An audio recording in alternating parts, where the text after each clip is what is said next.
Rebecca. Going to talk about Rebecca, the book, and the movie today.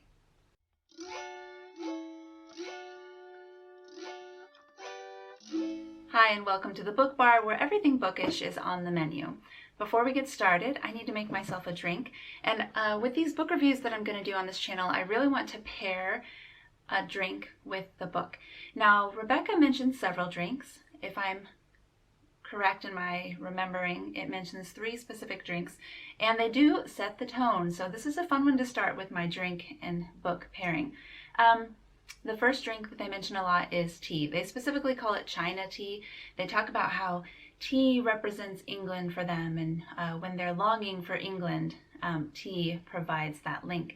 So I thought about just having some China tea, but I thought maybe we would mix it up a little bit because I have a new favorite tea brand, and it's tea drops.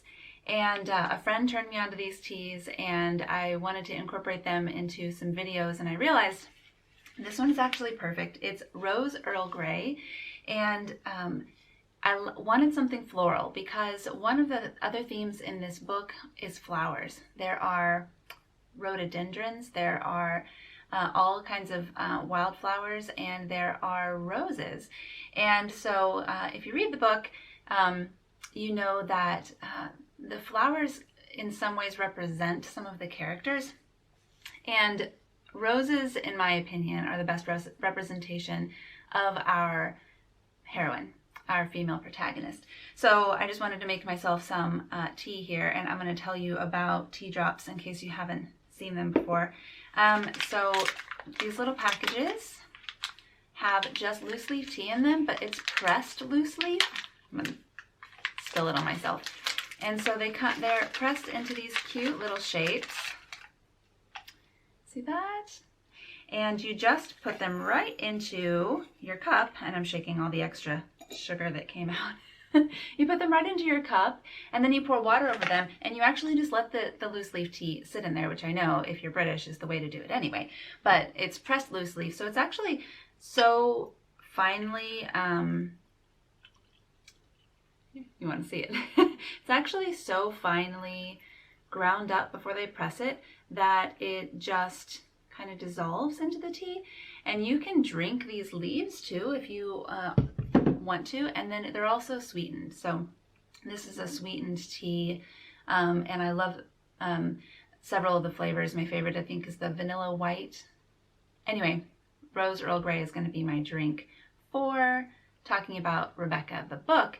But it's going to be a little bit of a longer video because we're going to have to talk about the book and the movie. So I'm actually going to refresh after we talk about the book and share with you a second drink of the 2 mentioned in the book.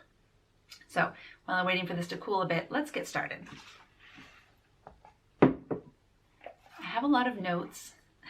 I took a lot of notes while I was reading this book, and I just wanted to start with telling you how I found it. So you guys might have known about Rebecca for a long time, but it was totally an accident that I picked up this book. So we have a cool bookstore here that donates proceeds to the library. My husband's the library director, so I definitely shop there. And they have a free shelf, and often on the free shelf are like classics that they have a lot of copies of, or books that are slightly damaged, or books that they have they don't think they'll be able to find an audience for. And my copy of Rebecca with No Dust Jacket was there on the free shelf. Do you see that? And I actually thought it was a different book, you guys. It's so funny now. I homeschool my kids, and I thought it was Rebecca of Sunnybrook Farm, which I knew was on my homeschool list, so I just picked it up. That would have been hilarious if I would have accidentally started reading this to my daughter or my sons. Anyway, that didn't happen, thankfully. I figured it out when I got home, and I just set it on the shelf because I thought, no, but I've heard of this before, so I'll get to it eventually. Well, people have been talking about it a lot lately in my sphere, and a good friend of mine read it and gushed about it, and then I heard about it on a couple of booktube channels, and then I saw that Netflix was coming out with a movie, and I just thought, fine, I'm gonna do this now. And I actually didn't know anything about the plot or even really the genre. I heard a booktuber say something about Gothic, so I thought it was a Gothic romance, It has a woman's name in the title. I was like, fine, I can do that. And also, I saw a little snippet of the trailer for the Netflix movie and saw that Lily James was in it, and I do like her, although I didn't watch the whole trailer because I hate trailers. I'm probably the only person in the world that hates trailers, at least as much as I do. I don't want to know. I just want to watch something. You tell me it's good and I'll watch it. So I know, it's ridiculous. I'm the same way about books a lot of the times. So I didn't know anything about this book. I don't have a dust jacket. I went in totally blind thinking Gothic romance.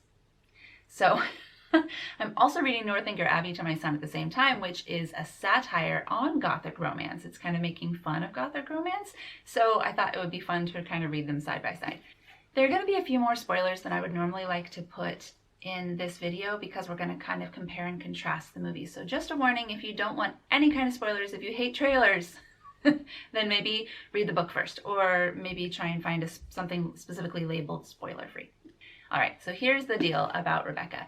It is Gothic. I would not say that it's Gothic romance. It is definitely a Gothic novel, but it's just straight up Gothic. So I went into it, I started reading, and I'm like, ooh, this is dark. It's not dark. It's super complex and interesting, and it's not romantic. So there's that. But I started reading it, and I immediately thought, Jane Eyre, this is Jane Eyre.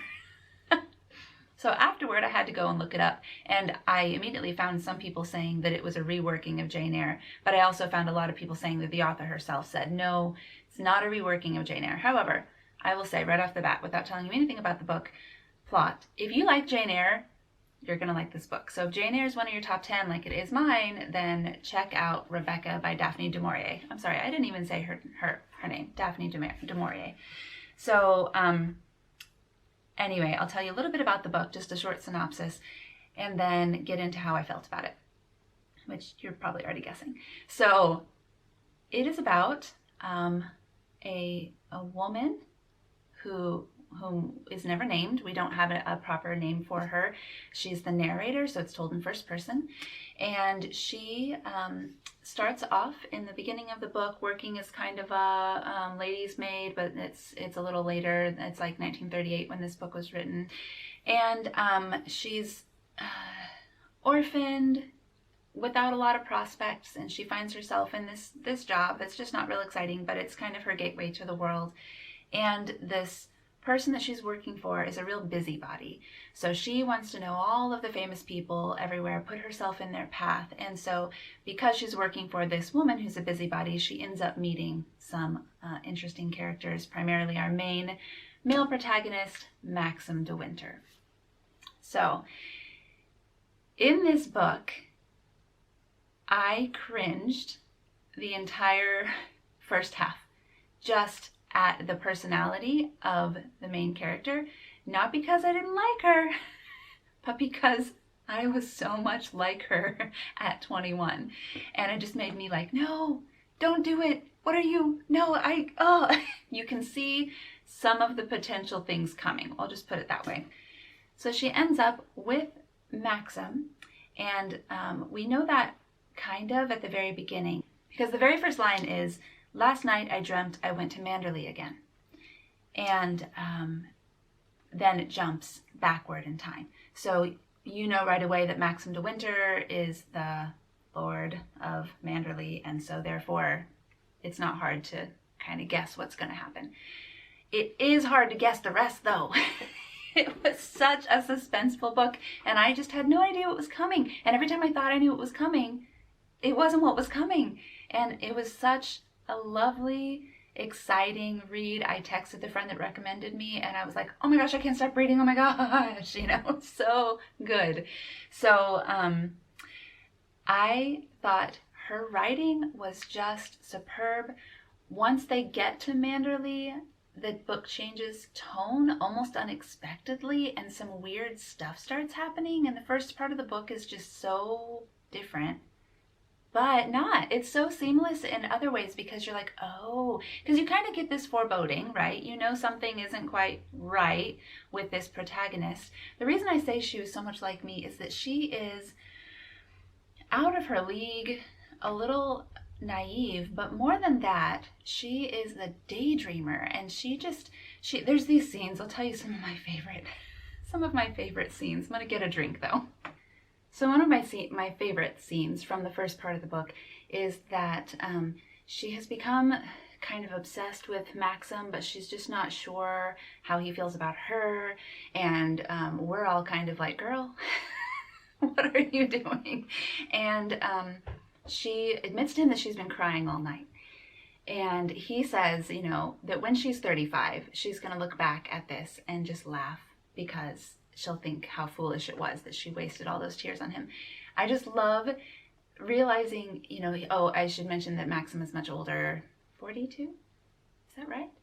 And it just how the author plays their ages against each other and highlights her naivety. It is pretty cringeworthy. There's also several scenes where it's like they're driving up the mountain and they're like in quiet companionship, but by the time they've gotten up and back, what she's been doing is daydreaming like her entire life at Manderley, complete with full conversations with the servants, and like imagined herself in this role while he's just been driving and like, I don't know, enjoying the scenery or something. And because it's written in first person, you get all these meandering thoughts of hers. And like I said, I just cringed the whole time because I was so much like that. And it's just like so hard to relive. So here's something hilarious. Murphy Napier, I'm looking at you. She is a booktuber. You should follow her. She, in a review that I watched after I read the book, said that she thinks that one of the main themes of the book is obsession. And rather than seeing our main character as very naive and like a daydreamer, she sees that like both the main character and all the other characters are just like dangerously obsessive about each other and about our main character, Rebecca, whom we haven't even gotten to yet. And that gave me pause because I had just finished writing a Goodreads review that said like, I was so much like her. And then I was like, wait, Murphy, what are you saying? So, I don't know. I probably was a little bit obsessive. I was. But maybe not like in the weird, scary way. Interestingly, I did not get obsessive from our main character. So you need to tell me in the comments if you've read this book.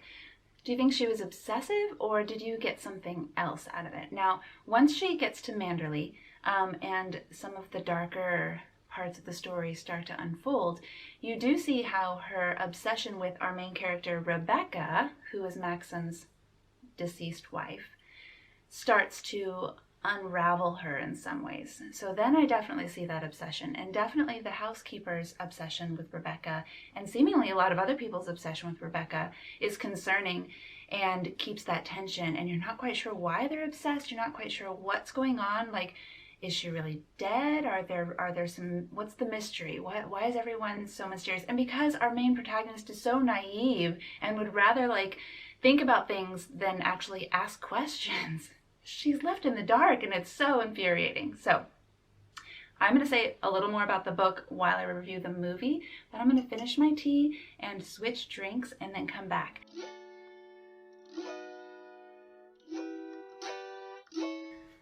Okay, time to settle in with drink number 2 and to talk about the movie Rebecca, the Netflix movie. So I started with the tea and I'm moving into the adult beverages because if I didn't, I'm not sure we'd finish this video. So there were actually 2 adult beverages mentioned in the book. I think they mentioned brandy. I'm pretty sure that's the drink that she eventually acquiesced to drinking during a traumatic scene. And the other one that they mention in both the book and the movie is whiskey and soda. So I like whiskey. I don't like carbonation, but I didn't want to just throw back some whiskey. So I decided to maybe give whiskey and soda a chance. So imagine me at Costco. We're in the middle of a pandemic. I'm trying to get through as fast as possible. And I don't really want to go into the alcohol section because I have a 5-year-old with me.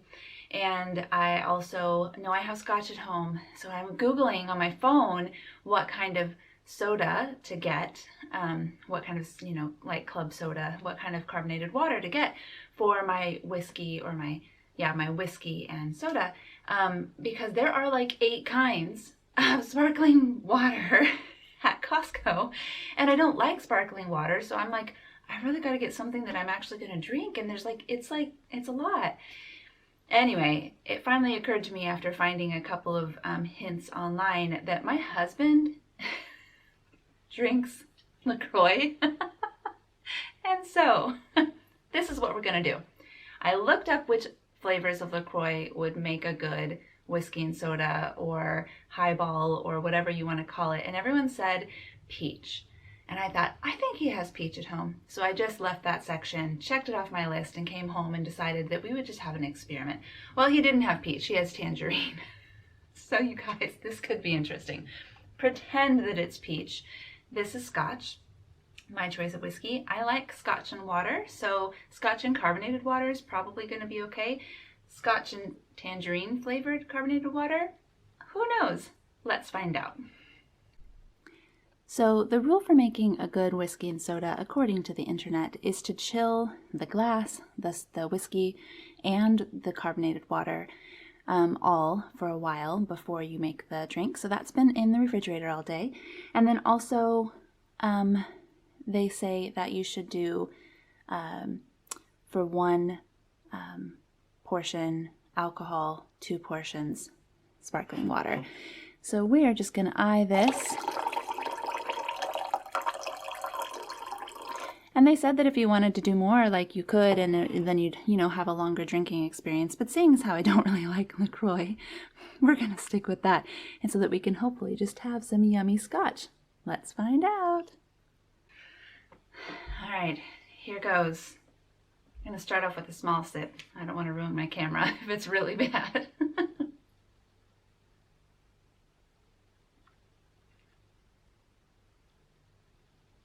Just kind of taking it back quickly. You know what I really get is the bitterness of like the tangerine rind. It's like it increased the bitterness of the Scotch. That's actually pretty appropriate for the character who said that he wanted a whiskey and soda.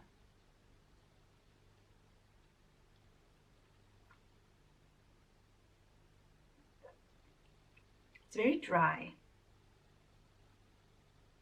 I think I like it. Let's see if I can increase the sweetness a little bit. And then we better get to this movie well, I still can. So I think I would give the book a whole 5 stars. Honestly, this is up at the top, maybe 20 of my favorite books of all time now. The movie, I'd say 3.5 stars, and I'll tell you why. It's not that it was poorly produced, but while I was reading this book, I was also reading a book by C.S. Lewis that is a compilation of George MacDonald's quotes, not necessarily from his fiction, but just quotes of his in general. And in the introduction of that book, C.S. Lewis said something to the effect of, some people are good writers of myth and some are good writers of essentially poetry. He said that myth can be written by essentially anyone because it's the story.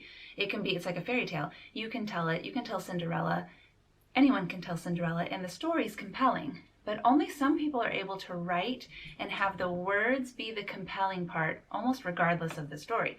I think Daphne du Maurier is one of those people. I think that her story was more than just another Gothic novel because her writing was so exquisite. And that just didn't translate into the movie well, and that's not necessarily anyone's fault. So that's number 1. I just don't think a movie could do it justice. Number 2, I do think they cast actors and actresses appropriately. I think everyone they cast had the potential to play the role really well, and I felt like they were very serious actors. So I appreciated that. I do think that maybe the direction given to the actors and actresses, some of them at least, didn't allow them to play the roles that they were assigned to their best full potential. I'm not a professional in that industry, and so it's really hard for me to say that with any, authority, but that was my impression while watching the Netflix film. I think starting with our main heroine, they gave her more agency than she had in the book. I did write in my notes that our main character was like a slightly more liberated Jane Eyre, but they made her like a slightly more liberated person from the book. So they brought her up even another notch, which perhaps was just to appeal to a more modern audience, which is understandable. But it took something away, in my opinion, to have her a little feistier than she was in the book. Because part of the suspense and the tension is that you don't want her to get hurt. You know she's going to get hurt. That's kind of how it feels. So I lost some of the tension because she felt kind of like she could take care of herself, if that makes sense.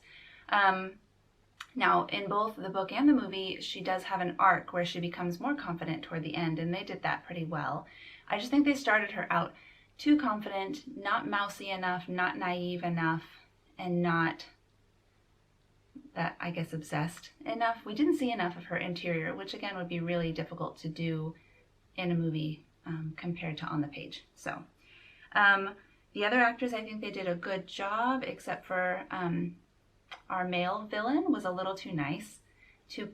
I guess I pictured him as a little more unkempt and kind of, you got the impression that he was kind of sleazy in the book, and in the movie you got the impression that he was just kind of like a normal guy until you find out he's sleazy. Also, I think because they made the movie more romantic than the book, we lost a little bit of our unsureness. We lost a little bit of the tension, wondering if Maxim de Winter was who we kind of hope he's going to be.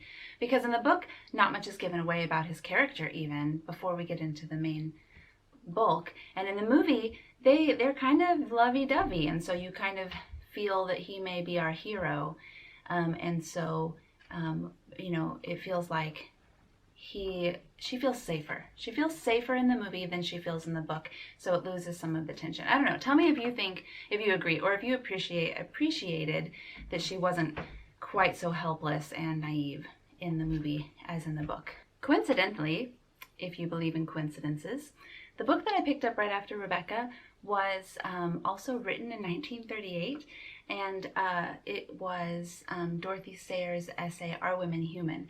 And in it she talks a lot about this idea of the feminine mystique and the Victorian angel in the home, just where the woman is the ornament. And I feel like Rebecca, our title character, from what we learn about her, she was playing both sides. She was the angel in the home that everyone loved, and she was the other, I don't want to give too much away, character, that wicked woman, okay? So she was both sides. And so I think they had to make our unnamed character neither of those to make it successful. And Daphne du Maurier knew that. Sorry, I have a dog down here shaking the camera. And the movie didn't manage to pull that off. The movie made her modern, I guess. That's my take. Tell me what you think. And when you leave a comment, tell me what you're reading. Of course, if you read Rebecca, tell me if you've read Rebecca. But tell me what you're reading and tell me what's in your cup.